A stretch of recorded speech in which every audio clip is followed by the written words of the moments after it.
هقول لكم ازاي تطلعوها ليها نفس وطعم وريحه وقوام، ومقادير مظبوطه بالملي. معايا كيلو الا ربع رز مغسول ومش منقوع، سيبته في المصفى حوالي 10 دقايق يتصفى، وبعدين بفرده على فوطه وبسيبه لحد ما ينشف خالص. وبالنسبه للخضره اللي هستخدمها فهستخدم كزبره وبقدونس بس. هنشيل عروق الخضره لان مهما فرمناها هتسيب خيوط رفيعه كده وبتضايق في الاكل. ده كيلو من اللحمه الجملي، دي كوبايه من البقدونس، دي كوبايه من الكزبره، وهحتاج لبصلايه متوسطه، وهزود قرن فلفل حامي وقرن فلفل رومي، وهحتاج ل5 فصوص من الثوم، واحط معلقه صغيره من الحاجات دي ملح وكمون وفلفل اسود وشطه وبهارات لحمه. وهعجن الخلطه دي ببعض كويس، والانضف طبعا انكم تعجنوها في البيت وتودوها للجزار على الفرن على طول. وهنحط على وشها شويه زيت وهندخلها ترتاح في التلاجة على الاقل لمده نص ساعه.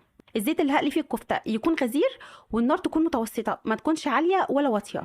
الزيت لازم يكون مغطي الكفته بالكامل عشان لو طالت هواء هتفتح من النص. وما تعلوش النار عشان الكفته هتكش لو نزلت في زيت سخن قوي. شايفين هي قد ايه جوسي من جوه؟